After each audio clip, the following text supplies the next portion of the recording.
Hello, and welcome to FireMoonRose-Play, Season 2, Episode 9. As always, we're your hosts, Aurian MoonRose and Sol WIldFire. So today, as you've seen, this is called Fear Zone. So your first thought must be, what the heck is Fear Zone? Technically, it's a subcategory. It's not quite just movie reviews like Roseplay has, but instead it is small branches, like Fear Zone is for horror, Heroes Save the Day is for heroes, so on and so forth. We won't reveal them all yet. So today we will be reviewing the original 1990s Stephen King's It, which her shirt wants to say hello, so it's saying hello. So now, I know we're running a little late, probably, on this. I know we are. But I still think it's a good time to go through it. I mean, the point of the movie reviews for FireMoonRose-Play is just to review stuff that we've watched and just to give a nice explanation. No need of when it happened. So, without further ado, let's go ahead and jump first into the jump scare factor of Stephen King's It miniseries. So, on to no jump scare. I mean jump scare. So, back in the 90s, when a clown pops out of a sewer where he wasn't supposed to be, might have been really scary back then. But to be fair, a clown in a sewer talking to you in general would be scary. I mean, that'd be like, hey, Aurian, you want your boat back? Or better yet, no thanks, I can get another one from brother. Wait, where are you going? You're a clown. In a sewer. But I'm Pennywise, the dancing clown! Nope. I mean, that's literally what it would be. Though, to be fair, I don't think I would talk to the clown at all regardless. But at least back in the 90s, I guess I could see why it would be scary. Plus, heck no, screw that. I'm out second I see a clown in the sewer. That's what I finished putting. And it's true. I see a clown, it's a no. I mean, it wasn't scary. But pretending that it was real life, I see it. No, just no. So let's move on to you. Anything? Not really. I mean, there was only the time that he popped up in the sewer, really, and he came through the floor or whatever. Oh yeah, out of the what was it? The shower scene. Yeah, shower. Which, mind you, I know we do talk about it, but I'm still gonna say this now: horrible CGI on that one. Yeah. Like so poorly, not even funny. I think it was supposed to be a pop out, and maybe the blood in the sink was too. Now, at least the blood in the sink, I gotta stop this from rotating. At least the blood in the sink worked a little better, personally. Yeah. Because, I mean, if blood's flying at my face, I'm gonna be freaked out, too. Yeah. It wasn't really scary. I mean, not like, and I know we'll talk about this when we actually compare the two, but not like the remake. Yeah. That blood was, ugh. Alright, so I've also then got, I guess if you have a phobia of clowns, and spiders, and maybe even blood, then anytime one of these three showed up on the screen, you'd be terrified. I mean, lots of people are afraid of spiders and clowns, especially. And I think that's where this movie was trying to get people at. I'm not saying that it wasn't scary for its time. Yeah. Maybe. But if anything was scary, either today or yesteryear, it's spiders, clowns, and, well, there wasn't enough blood. But still those three. But why would you be going to go see a movie about a clown manifestation if you had a phobia of one? It's like anytime somebody with a phobia of clowns sees a clown, they're like, oh, nope, and runs off. I'm going to go see a movie about a clown. No. Not going to happen either. Wow, I am very weird on this episode. So, and I'm guessing you still have nothing else. No. Okay, well, that's all I had. So, my rating for jump scare factor is a 0.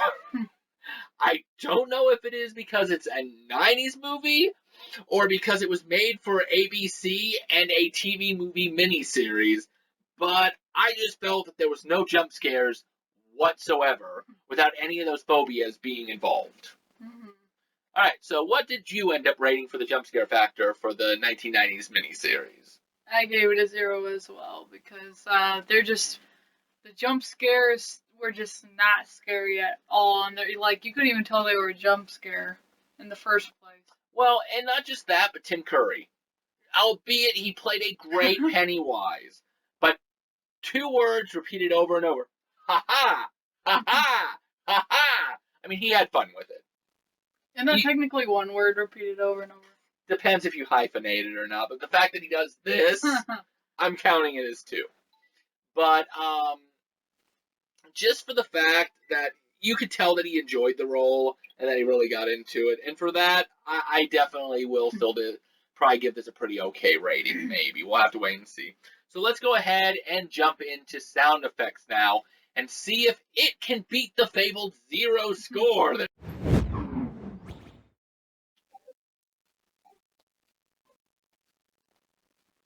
So, next is sound effects, and there was a balloon popping, which was interesting, I guess. Because isn't that because you hate balloons because they pop too? Yeah. That would definitely explain why you're kind of on the fence about a balloon sound effect and remembering it. Yeah, I don't like balloons. And there was evil laughter, and his ha ha ha ha ha ha thing going on. He made a lot of interesting sound effects. Exactly. I have the deadlights. The deadlights made like a weird, like, I don't know. They were interesting to say the least. Like kind of like something. It's like almost like the sound of something shining on you. Like. They look like headlights, is what they look like. Exactly. The deadlights look like headlights, and I think that's why they're called deadlights in the movie. Exactly. Alright, so, one of my things is when the kids are running from their encounter, the music and sound effects start like, I'm gonna get you music.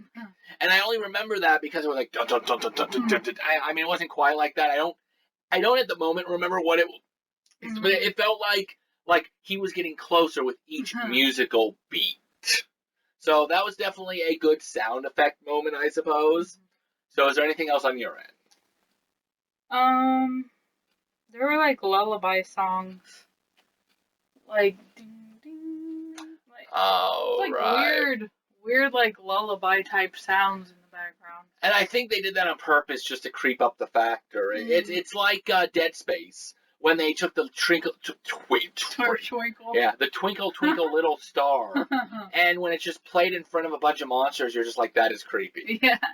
So, I mean, I think that's why that happened. But that is definitely something worth remembering, for sure. Yeah. The blood gurgling is a little creepy. The sounding, and again later, when the old lady remakes the sound while drinking blood during tea time. That's a part that I guess really kind of got me like, for multiple reasons. So the first time the blood gurgles, I think, is in the sink. Because it's the same woman who has the gurgling happen again, but this time the old woman sipping a teacup of blood is like, and it's just like, oh, what the is wrong with you? So, I mean, the sound, I will say right now, the sound effects were actually pretty okay. Were they great? Probably not, but they were okay.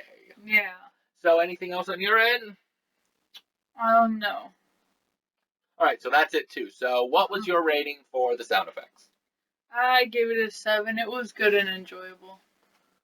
That's a crap ton better than what I gave it. I gave it a measly 3. The chase scene was alright, and the rest is like balloon poppings, blood gurglings. They were pretty fun sounding, but because of the fact that it was the 90s, and the 90s is sometimes really cheesy movies, because it was on the borderline of 90s, 80s, that the sound effects were, those were the ones I remember. There really wasn't much else to it. A lot of it was just trying to do loud noises or jump scare noises, and I didn't like that. It didn't work for it. It worked enough for Annabelle, but not for it.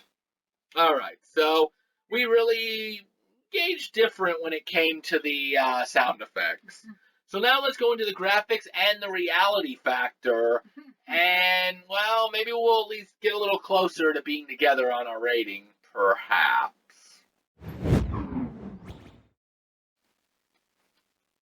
So, the blood out of the sink, even though not really scary and kind of funny looking, at least especially compared to the remake, still looked very real. And slightly disturbing, especially when it was bubbling, as it is talking. So while Pennywise is talking, you hear these gurgles, and all it reminds me of is when a person's dying because they've gotten shot, and the blood is gurgling out of their mouth, and there's like, please, avengement. And that's all I could think of. And so, the graphics in that were amazing, at least in that retrospect. I mean, reality-wise, probably not going to happen unless something freaking dies in there and squeezes up, but, Alright, so what for you? There was a skeleton that looked really neat in the water. Oh, yeah. Fat Boy's, father.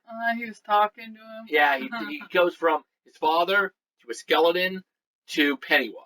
Yeah.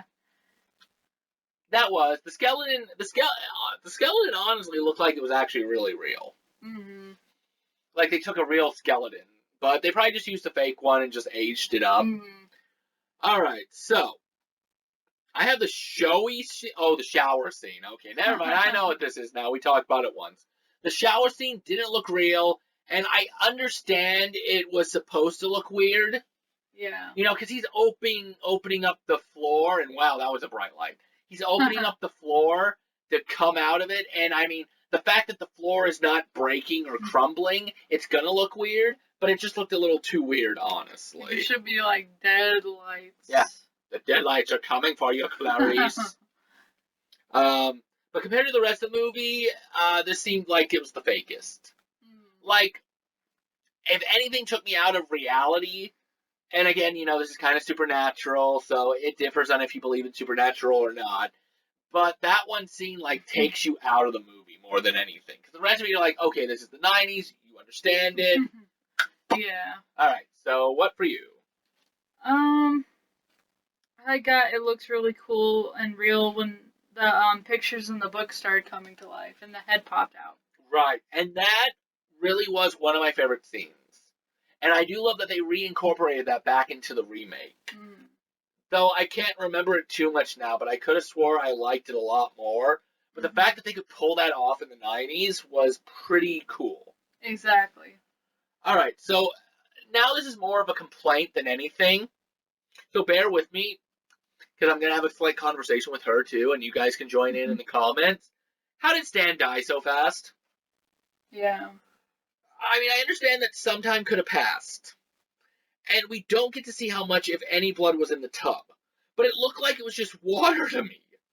But doesn't seem like much blood, and should have been more he did to himself to die. Like, seriously. I don't know how much time passed. It couldn't have been too much. I didn't see much blood in the water. There wasn't blood over the floor. Yeah, there was it written in the whatnot. But Stan, like, I don't know if he cut himself this way or this way. And I know, in Family Guy, I think, yeah, Meg would say, cut this way for attention, this way for results. Which don't. But it's like, I swear he died way too fast. Like, was he having a heart attack from freaking out? Or, I really just can't piece together. I just really can't understand how Stan died. Yeah. So, I mean, what is your thoughts on this? Do you agree with me? Is there something that I might have missed that you thought of? Because I know in Happy Death Day, which we will review that at some point, you had a nice theory that I hadn't thought of. Is there anything you can think of as to how this was plausible? I don't know. Maybe they, like, just barely, like, scraped the vein. And so, like, it was slowly coming out or something. That's the only thing I could think of. So. Like, just a little... But that would have to mean that he died from shock, then. He could have. I mean, unless he did this first and it wasn't going fast enough, he's just like... I don't know. It's just... I mean, I know I said the shower scene took me out of it, reality-wise, but the questions of this kind of just really made me scratch my head. Alright, so anything else for you? Well, there was Stan's head talking. The complete opposite spectrum. Yeah, I thought it looked pretty good, though, for the most part, yeah. And what they did, and I don't know if you've seen it before, but when they actually do put somebody's head on the platter and they come to life, it's usually they're underneath it, and they build the thing around it. Mm-hmm. But yeah, no, I don't know how they fully pulled it off, but you're right. However they did pull it off, that scene did make up for the killing himself. Mm-hmm. I also love the fact that at that point in the movie, he starts cracking at them. Yeah. No, the Stan thing was a surprise, and it was kind of dark for ABC and TV at that point. So, I mean, yeah, definitely there. I have nothing else. So, anything else on your end? Nope. All right, so I gave this a 4. I know I'm really giving this movie low ratings. But, I mean, some stuff worked, and others it did not.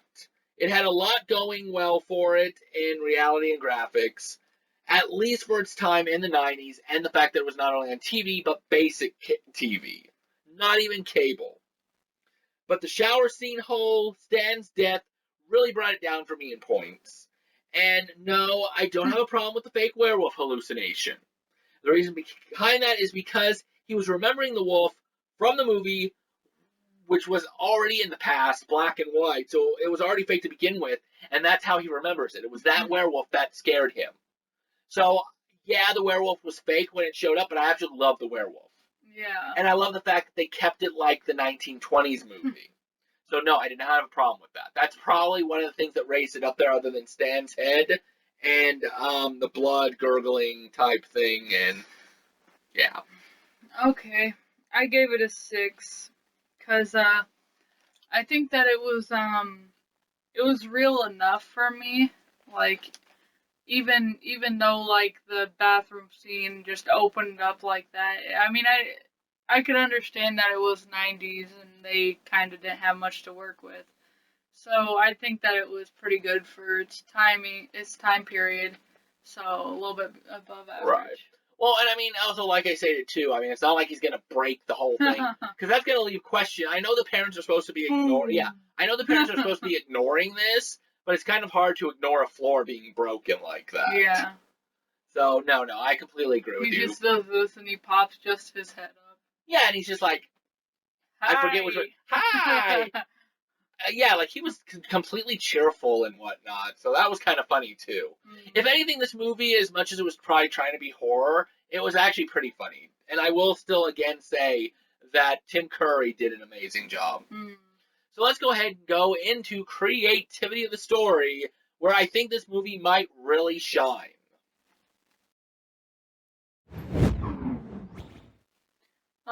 So, for creativity of the story, he says, "You'll float too, and they'll float down here too much." This is very true, and the worst part is that they don't even show it. At least the remake gives justice. He pops up, "You'll float too." Yeah, well, he's floating. You'll float too. Yeah, no, you're right. That was completely. Like, it's like one of the major lines he does the entire movie, and it's just like, dude, give it a rest. They'll all float, nobody will care, because they'll all be dead, okay?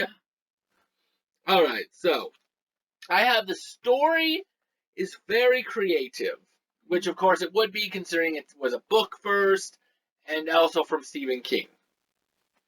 It does do a lot more explaining, the book does. And originally, this was supposed to be an 8 to 10 hour movie. Like, could you just imagine this thing going on for an additional, like, 7 hours? No. I don't think they could have made it work. I would have been. I mean, Titanic is somehow feasibly possible. An 8 to 10 hour movie, people would have quit after hour 4. We'd be like, we're coming back for the ending. Good night, everybody. Still, though, 3 hours, it still does justice, and the story's very creative. That's really all I have. I'm not even kidding you. There was not too much on it, so kind of your move with like the rest of whatever you got. Okay, so there was the Losers Club and the bullies, and the Losers Club is trying to defeat it, and bullies are just trying to defeat the losers. So. And then Henry is like just trying to defeat the losers for the clown. And then there's just a whole bunch of Pennywise taunting the kids, and I really love that though. That's where I say that again, Tim Curry did amazing. And eating them. Well, off screen, technically eating them. Yeah, there was like no murder really in this. Like I think the best scene was what's his face getting sucked through a pipe. Yeah. And maybe the head in the fridge. And I put a question mark by bullies trying to kill other kids. Because that's like way overboard. It is. Especially again for a basic television. Yeah. It's like, holy crap. It's like, bullies went to killing now, apparently. Like, actually trying to kill them. Yeah, and that was the thing. Throughout half the movie, they were just like, oh, we're going to beat you up. Oh, we're going to do this. Now we're really going to do this. And all of a sudden, they're like, yeah, we're actually going to go through with it this time. It made me happy when the bullies died. I thought it was really cool that they used their mental power to defeat it. With the Yeah, the battery. This is battery acid, you freak. Yeah, that is a great line, which I was still waiting for them to do that in the remake. And I was sad that they didn't put something similar to it. Though I do like what they did go with that gun. Mm. But yeah, no, that was still one of the best parts. And I really do love the mental too. And since it is some kind of whatever it's supposed to be, it makes sense that you'd use your mind to beat it. I just wish they would have incorporated more in both the remake and the original, since the book really goes into detail on mentality.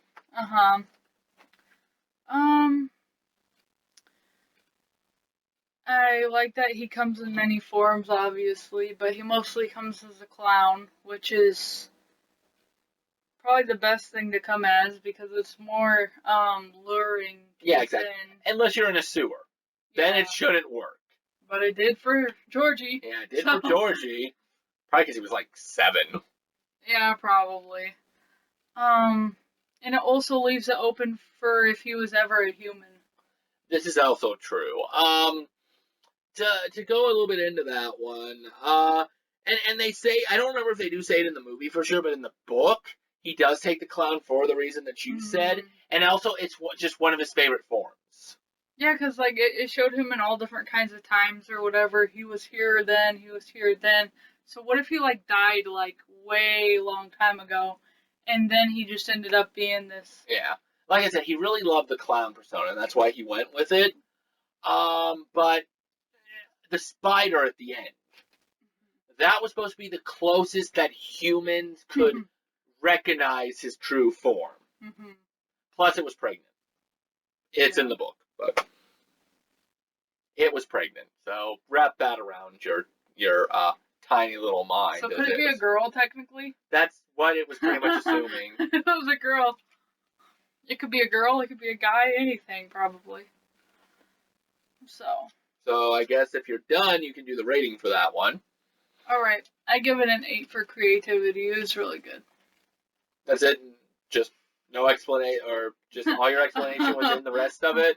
Pretty much. I mean, I thought like they put a lot of time into it. They did. Especially, yeah. Well, I mean, a 3-hour movie, there has to be God knows how much filming that goes into it. All right, so we're not too far from one another. I gave it a 7. So again, you always being more generous, it seems. But I did it because being that the stories weren't as much overused at that point or saturated back in the 80s, since 90s kind of that midway point, And for the fact that it was a book, they took risks, even for ABC in the 90s. Plus, finally, a book by Stephen King. How all of this is handled is very creative story for it. Also, hints left in other King's books add to the universe. So, spoiler warning, they kill it, supposedly. But there's at least 2 or 3 other books that actually go into... I mean, I think one book actually goes back to Derry and involves something with UFOs and the sewer paths. And it goes, it lives, or I live, or Pennywise lives. There's a hallucination in another book. So, I mean, there's hints that Pennywise isn't really dead. Yeah. And if that's true, then I would really love to see an actual sequel. See, for a bit, I thought the new remake was going to be a sequel. Yeah. Because of the fact that by the book standards, it gave birth, or it did actually lay eggs. But the black kid broke all the eggs. In the book, at least, again. So, alright, so we've heard all of our ratings of everything, and some were pretty low. How does the movie stack up at the end of the day with such low ratings? Come back and find out with the thing I can never remember yet. Final rating. Rating in general, final rating, or as I'm just going to start calling it, final rating. Come join us then.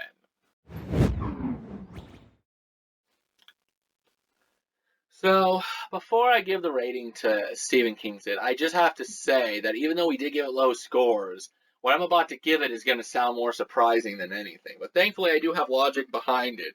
Whether or not that logic makes sense is a completely different story. So, out of 10 stars, I gave the 1990s Stephen King's It miniseries a 8 out of 10. In general, it's not perfect, not really even a horror movie. Probably work better as a book. That's what I hear for most of his movies. However, for it being on the coattail of the 80s, and by 1 year, its campiness works for it. Tim Curry is amazing, and you can really see he has fun with this movie and role. He's a delight and could be considered scary-ish sometimes. It's well-paced, for a 3-hour movie especially, which it should be for a 3-hour movie. And even with the inconsistencies I've mentioned, as well as being outdated, I still had a very enjoyable time. Even if it is considered bad by today's standards or by today's generation, I think it's still one of the movies that's so bad that it's good. And the movie is amazing when you view it with friends, if for no other reason than to make fun of it. And that's really what it comes down to in the end, is that the movie is fun. It's a cult classic. It's fun to watch with friends. It's watch to watch. It's fun to watch friends' expression. And it's fun to make fun of the movie. Because even Tim Curry does it. So that's why I ended up giving it an 8. Even though some of the fields were really low and I did have problems with it, it's just one of those movies that you really can't fault it for its time. And you really can't hate it, personally, I think. But that's me. So what was your final rating and reasons and anything for thoughts? I gave it an 8 as well. And I did think that Tim Curry pulled it off amazingly. And I think that it was the perfect balance between horror and comedy. Like, he likes his joking, like, it's scary to the people who are, like, watching him, you know, like, there's this clown laughing at you. It can be scary in person. Yeah, it could be agreed. And as outsiders watching it, it's more funny than it is scary. Yes, and that was one thing that I thought, was that it was more comedy than it was horror. But at the same time, he did have his moments of pure, intense rage, and that would be scary, again, in person. Yeah, especially when, like, he's talking to Georgie and he's acting all, like, friendly to him, and then all of a sudden his expression, like, changes. Yeah, and then he starts eating you or biting you or whatever he does in the original. And he's like, "Are you coming down here?" "Yeah, you're coming down here." Oh, yes. You'll float, too. But I definitely think that its cheesiness worked for it, because There's like cheesy movies that are just like terrible. You are very right. And I might have mentioned this in another review, but see, that's why 80s movies, a lot of them were not good for remakes. Mm-hmm. They were so cheesy and corny that that's what made them good. Something like RoboCop. Then like, oh, we're going to remake RoboCop, and apparently people hated it. I've never seen the remake, so I can't judge it, but I definitely think it was during that stage in time where the cheesiness and corniness really worked for it. Yeah, it's like Friday the 13th, where its cheesiness really worked for it. Oh, God, especially 6. Not even going to get started on 6 till we review it, like... Yeah, so I think it was really good for its time period. Yeah. And again, too, I think it is better to watch with somebody or some people. It's like a party thing. And then right after, you should watch the remake of it. It's definitely a big change out of the two. Alright, so I think that's good enough for the review. So I would say we both gave it an 8, so I guess the final rating is 8. Exactly. So next time, come back where we start another new series called Rose Play Versus. Basically a series where we either play multiplayer against people or against each other. So I guess we'll come back and see how well that does or doesn't work. So, until next time, remember, keep gaming, never give up, and you'll float too.